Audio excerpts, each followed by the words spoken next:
This is Nick with Comics Beer and Sci-Fi. We're at the Motor City Comic Con 2016, and I'm here with Garrick, Hagon, who all Star Wars fans will know as Luke Skywalker's older brother, best friend figure from the original Star Wars in 1977. The character's Biggs Darklighter. Sir, tell us, how was that experience working on that film? Well, working with Mark was terrific. He was, and still is, a lovely guy and a very clever actor. And all our little scenes together, on Tatooine and back in London, were a joy, I got to say. And Mark remains a very giving, clever, fast actor, and it kind of gives you inspiration. Okay, and I know it's probably a painful subject, but how did it feel when those early scenes in the film were cut out originally? Well, I mean, of course, you want to be there more. The more you're on screen, the better it is, and also it tells a nice story of the back life of Luke on Tatooine.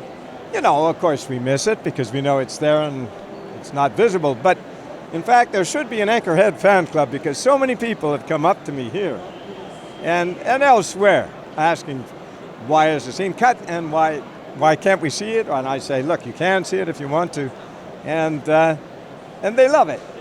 I haven't had anybody come up and say it's a terrible scene. I'm glad it was cut. The Blu-ray or the one of the DVD releases the scene toward the end of the film when the hangar was restored, and then the beginning of the early scene in the film on Tatooine we can see as one of the deleted scenes in the Blu-ray release. How did it feel to look at that footage again after all these years? I think they've improved the quality of it, and I think it looks very good. First, I love my costume in it, and I think it's one of the most romantic costumes any of the men wear in the series. Are you blown away that Star Wars is stronger than ever 40 years later? Absolutely. It's a great joy to be around as many fans, as many kind of very loving and kind and supportive fans.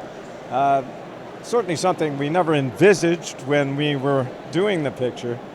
And it's taken most of us around the world, I'm not a full-time signer, but I've had wonderful experiences from Japan all the way through Europe and into America. So I'm grateful. I think we all are. Okay, and one last question. What are you doing? What are you working on right now? Are you sort of retired? Are you just going around signing things? What are you up to? Don't mention retirement. Forgive me. No, I'm very busy. I produce audiobooks, as you may know, but also I was just saying, I got 3 things coming up on Netflix, one of which is Wallander, called The Troubled Man with Kenneth Branagh. And I did a Supreme Court judge in a series called Undercover with Dennis Hayward, and I'm also in a series called The Crown, playing John Foster Dulles. Fantastic. This is Nick at Motor City Comic Con with Garrick, Hagon. Thank you so much, sir, for talking to us. Thank you very much. Thank you.